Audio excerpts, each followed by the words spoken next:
Bonjour, vidéo numéro 32B, la photo flash, on continue. Donc le flash, comment ça se règle? Alors, la puissance du flash est exprimée par ce qu'on appelle un nombre guide, qu'on appelle NG.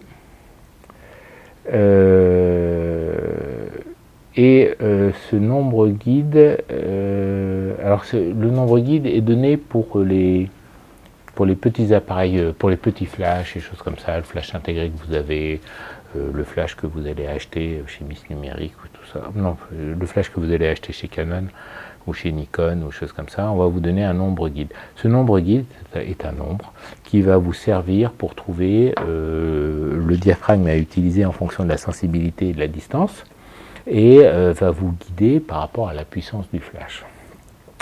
Ce nombre guide est en général très optimiste et va servir essentiellement à deux choses. Il va vous servir à trois choses. Il va vous servir à avoir une idée de la puissance maximum que peut délivrer votre flash. Il va vous permettre de calculer la distance maximum à laquelle vous pouvez utiliser votre flash par rapport à un diaphragme et par rapport à une sensibilité. Et il va vous servir réellement en mode manuel, quand le flash sera en mode manuel, où justement vous vous servez de ce nombre guide pour calculer votre diaphragme en fonction de la distance du sujet. Les gros flashs, les flashs plus gros, comme les flashs de studio et tout ça, ont une puissance que l'on exprime en joules. Et donc, les joules, parce que c'est la puissance électrique. Alors, pourquoi est-ce qu'on exprime les gros flashs en joules et les petits flashs en nombre guide? Tout simplement parce que les petits flashs ont le réflecteur qui est fixé au flash et qui est intégré au flash et que l'on ne peut pas modifier. Donc, du coup, on connaît le facteur de rendement entre les joules et les diaphragmes, et du coup, on vous donne un nombre guide qui est facile à utiliser. Les flashs de studio ont des réflecteurs qui sont interchangeables, et donc du coup on ne sait pas quel réflecteur vous allez utiliser, et donc du coup on ne peut pas avoir le même nombre guide, on ne peut pas donner de nombre guide, et en tout cas les fabricants ne donnent pas de nombre guide. Ensuite, les flashs de studio sont plutôt appelés à être utilisés à plusieurs, et donc un nombre guide, si le fabricant disait ben voilà, ce réflecteur vous donne un nombre guide de 60, et puis cette boîte à lumière va vous donner un nombre guide de 25, oui d'accord, mais comment je fais quand je vais mettre un réflecteur et puis une boîte à lumière de l'autre côté pour trouver mon diaphragme? Donc pour la photo de studio, on a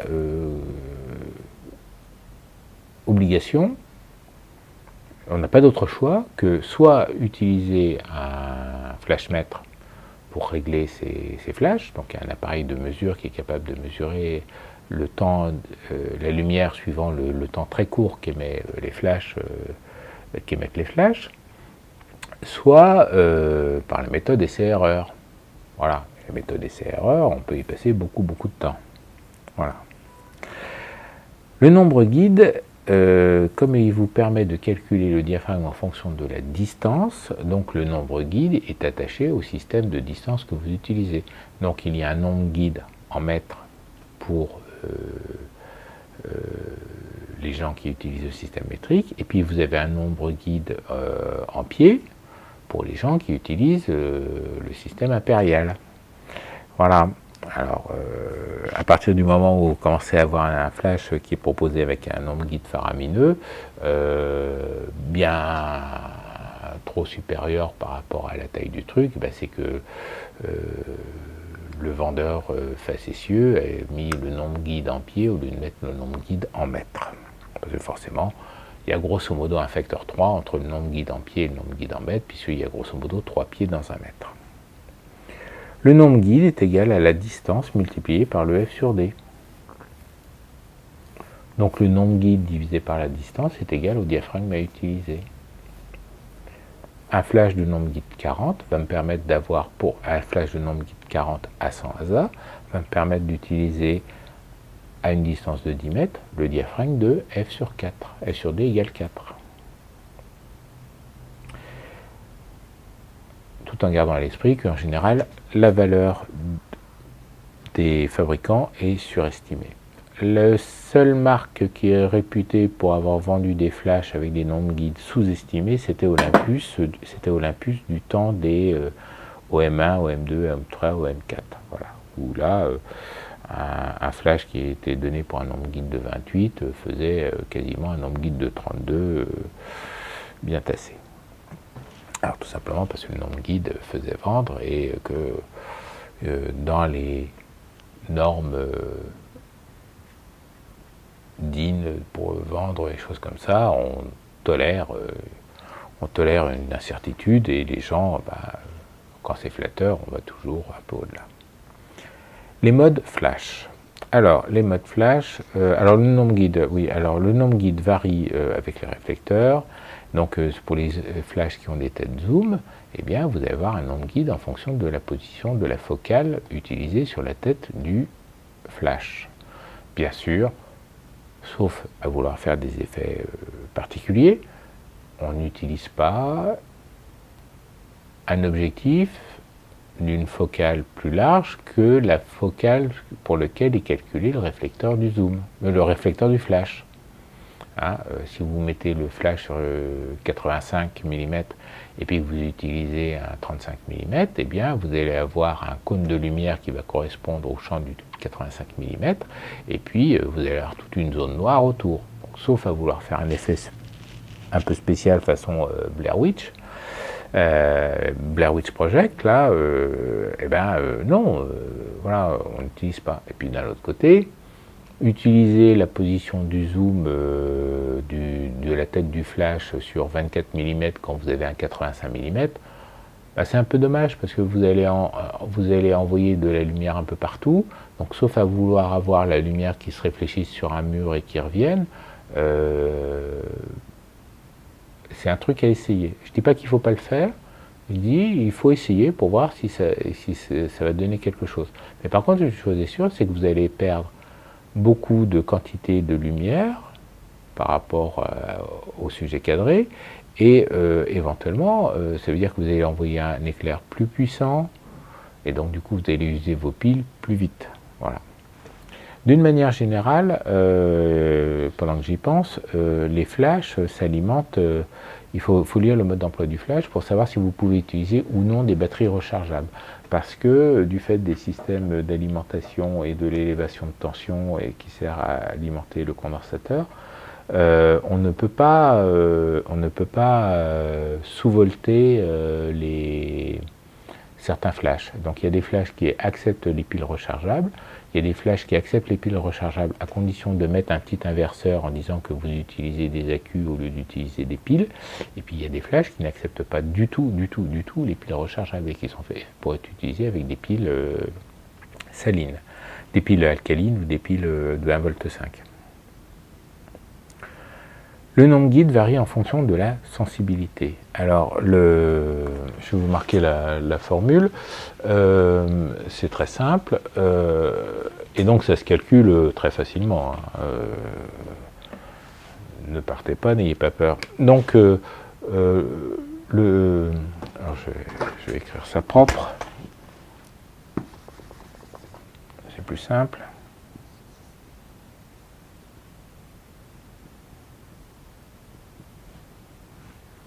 Alors que je ne fasse pas des bêtises.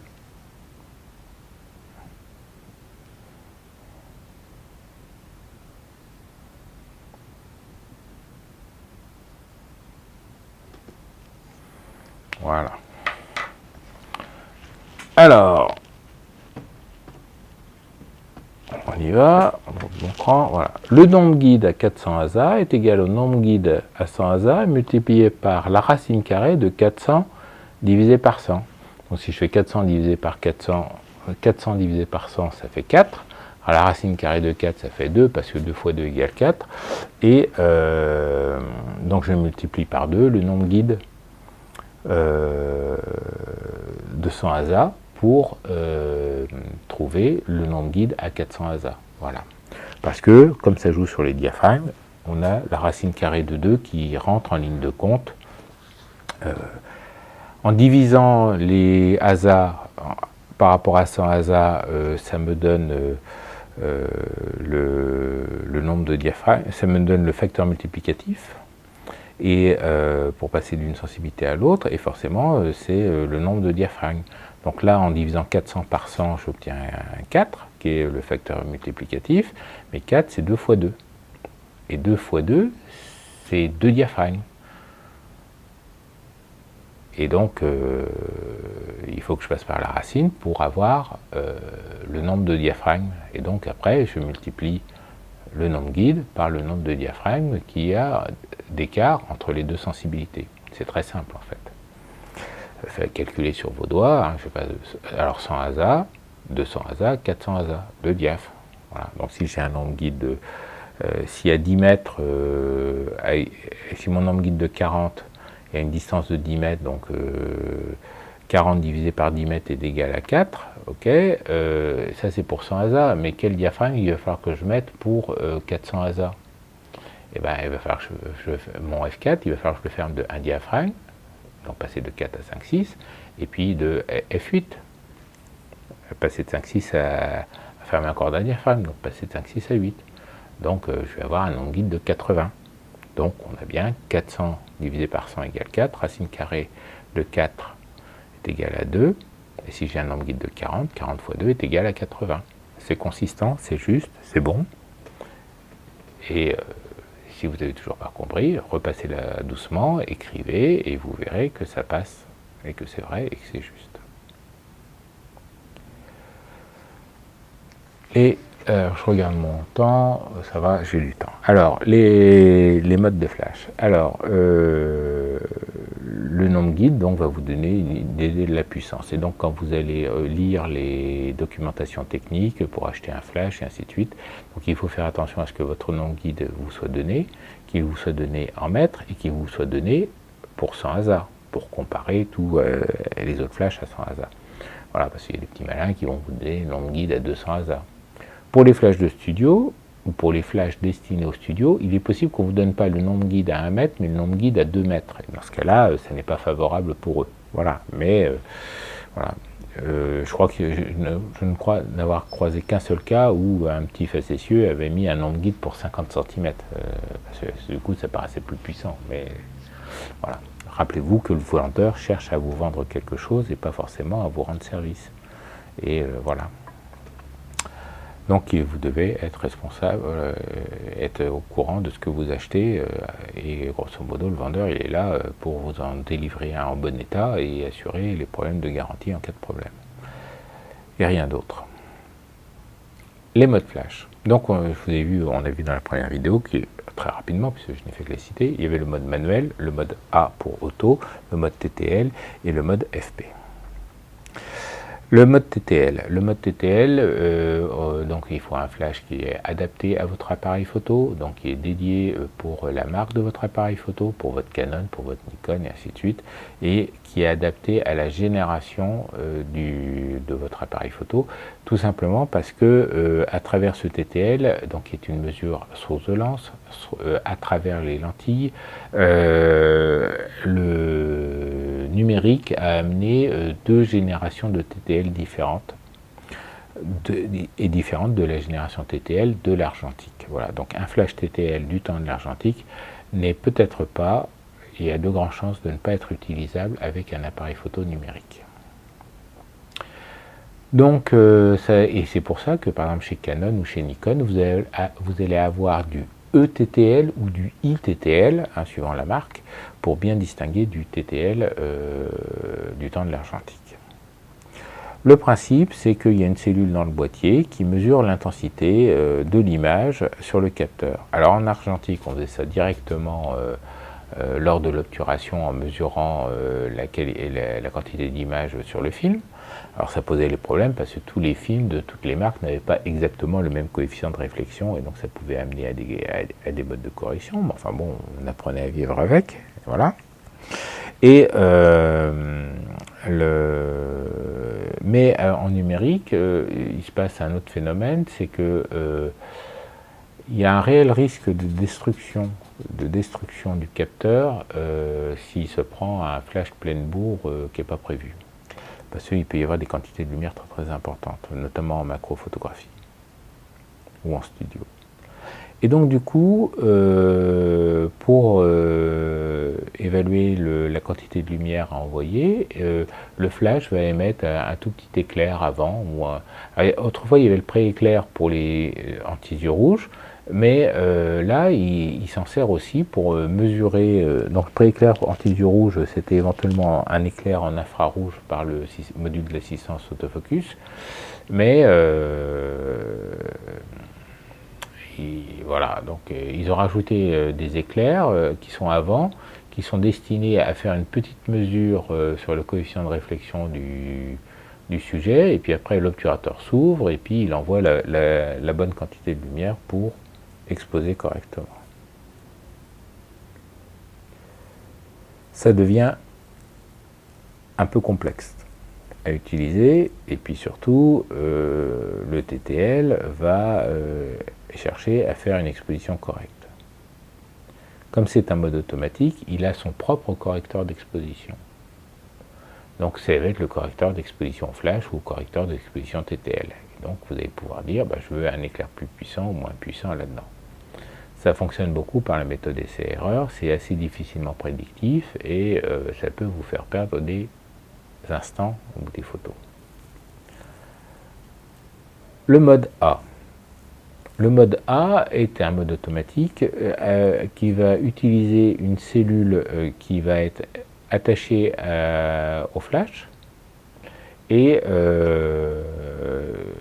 indépendamment du diaphragme. Alors ça dépend des boîtiers, mais normalement indépendamment si votre boîtier ou votre flash est un peu moderne, quand vous mettez en mode A, c'est le diaphragme de l'objectif qui pilote la puissance, qui pilote le diaphragme du mode automatique.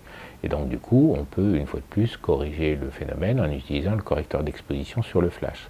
Alors suivant les boîtiers, suivant les générations, le correcteur d'exposition flash est soit dans les menus de l'appareil numérique, soit dans les menus du flash.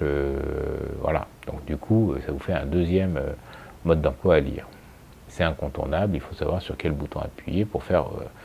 c'est bien de savoir ce que l'on veut faire, il faut savoir aussi encore sur quel bouton appuyer. Et ça, moi je ne peux pas en vidéo vous le dire, parce que ce que je vais dire qui va être valable sur un flash Canon ne va pas être valable sur un flash Nikon, ne va pas être valable sur un flash Metz. Cette mesure se fait donc indépendamment, par contre, cette mesure se fait indépendamment de la transmission de votre objectif, de son angle de champ, du filtre éventuel, et ainsi de suite. Paradoxalement, je préfère la mesure en mode auto à la mesure TTL. Parce que, du moins sur mes flashs et choses comme ça, les corrections, les flashs que j'utilise sont des flashs plutôt anciens et n'ont pas forcément ne discutent pas forcément avec le boîtier. Et donc du coup, moi j'ai gentiment à choisir sur mon flash le diaphragme du mode automatique, et puis je mets le diaphragme que je veux sur mon objectif, et du coup j'obtiens le ratio entre l'exposition de la lumière continue et de la lumière flash d'une manière très très facile et très très simple, et ça marche plutôt pas mal. Voilà, donc par exemple pour la photographie en église lors d'un mariage, je mets l'objectif sur 5.6, je mets le flash sur f4, donc une ouverture plus ouverte, donc du coup moins besoin de lumière, et ce qui fait que mon flash, alors non, j'ai une bêtise, je mets sur f5.6 mon objectif, je mets sur f5.6 mon... Je suis en train de réfléchir à la connerie que je suis en train de dire. Je mets sur f5.6 mon... je mets sur f5.6 mon flash, mon objectif, donc mon champ proche, c'est-à-dire mes mariés vont être éclairés au flash, et par contre je mets la vitesse pour que le bon diaphragme pour éclairer le fond de l'église correctement, ça soit f4. D'accord? Donc comme j'ai f5.6, au lieu d'avoir f4, mon fond d'église est sous-exposé d'un diaph. Et mes mariés sont bien exposés grâce au f5.6 du flash et de l'objectif. Voilà. Le mode manuel. Alors le mode manuel est un peu plus délicat parce que en mode manuel, le flash délivre toujours la même puissance. Donc sur les flashs modernes, on peut sélectionner la puissance que l'on va utiliser, c'est-à-dire pleine puissance, demi-puissance, quart de puissance, on va jusqu'à un 128e de puissance. C'est-à-dire que ça, on va utiliser ça, notamment le 128e de puissance ou le 256e de puissance, quand on va essayer de faire des photos pour sécher des mouvements, de choses explosives, de ballons qui éclatent, de gouttes d'eau, de choses comme ça. Mais là, on est en mode macro, le flash est très près, donc il est quand même assez puissant pour obtenir un diaphragme utilisable. La vitesse peut monter facilement jusqu'à un 50 millième de seconde pour quand on est en 256e de puissance. Voilà. Il faut faire attention quand on va aller à des temps de pause très très courts au flash, au-delà de 1 8 millième de seconde, 1 10 millième de seconde, on peut commencer à avoir des problèmes Schwarzschild au niveau de la colorimétrie et donc d'abord avoir moins de lumière que prévu, et puis que notre donnée de calcul, et puis avoir des balances de couleurs parce que le capteur pour ces temps de pause très très courts, n'a pas forcément exactement la même colorimétrie, la même sensibilité suivant les pixels rouges, verts et bleus. Voilà. Le mode manuel, le flash délivre toujours la même quantité, pouf, pouf, pouf, pouf. Donc tant que la distance de votre sujet à votre flash parce que c'est celle-là qui est importante, ne varie pas, vous pouvez utiliser le même diaph. Quand le flash est attaché sur votre appareil, c'est aussi votre distance de vous à votre sujet qui ne varie pas. En studio, le mode manuel marche très très bien parce que tant que vous ne déplacez pas une source, tant que votre sujet ne bouge pas de manière importante, tant que vous ne bougez pas de manière importante, c'est réglé, c'est bon, c'est parfait. En photo normale, le mode manuel est un peu une plaie à utiliser parce qu'il faut tout le temps calculer sa distance et ainsi de suite, choses comme ça. Donc c'est pour ça que moi-même qui pourtant utilise le mode manuel dans les modes d'exposition, en mode flash, quand je sors le flash, c'est quand même relativement rare. Je me mets plutôt en mode auto qu'en mode TTL, d'abord parce que tous mes boîtiers ne sont pas TTL et tous mes flashs ne sont pas TTL, mais que ça marche plutôt pas mal, avec les restrictions d'usage que je vous ai dit. Voilà, je pense que l'on a fait le tour de donc le mode manuel, on utilise le nombre guide pour calculer son diaphragme, c'est aussi bête que ça. Donc ça sous-entend d'avoir aussi une bague de mise au point, elle gravée en mètres et assez lisible avec des gravures suffisamment fines pour faire son calcul, parce que le diaphragme ça file vite. De toute façon, bon en photo numérique, vous faites une photo, puis vous regardez, et puis si vous regardez l'histogramme, si vous trouvez ça trop clair, vous ouvrez d'un diaph, si vous trouvez ça trop sombre, si vous trouvez ça trop sombre, vous ouvrez d'un diaph, si vous trouvez ça trop clair, vous divisez d'un diaph. Pour savoir le nombre de diaphragmes que vous avez sur un mode 1 256e, il suffit de faire log de 256 divisé par log de 2, vous trouvez 8, et donc vous avez 8 diaphragmes par rapport à 1 sur 1 en puissance. Voilà. Donc ça vous donne une idée de l'extension, de l'étendue de réglage photométrique que vous pouvez avoir au flash. Ceci conclut la vidéo sur le flash. Donc là, vous avez un flash intégré, essayez, comprenez, optimisez, rendez-vous compte à quel point on obtient des choses pas forcément très très jolies, pas forcément très très esthétiques en éclairage mixte, c'est-à-dire lumière continue et lumière flash en même temps. À quel point votre flash intégré va vous poser problème pour des sujets proches quand vous allez essayer de faire de la photo macro. Et puis, si vous vous intéressez au studio, à la photo de studio, par exemple la photo de studio, c'est intéressant de faire ça au flash et tout ça, parce qu'on obtient vraiment des jolis résultats quand le flash devient la lumière principale. Mais c'est cher. Voilà. C'est cher et même, oui c'est cher. Voilà. Si on prend des flashs pas chers, c'est très compliqué à mettre en œuvre. Si on prend des flashs chers, c'est beaucoup plus simple à mettre en œuvre, mais il vous faut un flashmètre. Voilà, bien sûr, tous les systèmes d'automatisme, de TTL multiflash et choses comme ça, c'est un automatisme qui va révéler l'esprit créatif de l'ingénieur japonais plus que le vôtre, et ça va être très compliqué de contourner le système pour réussir à obtenir exactement ce que vous voulez. Donc dans le cadre du flash, c'est bien plus simple d'être en mode manuel avec un flashmètre et puis de mesurer chacune de ces sources pour choisir en finale, pour voir l'importance de puissance de chacune de ces sources, et ensuite de modifier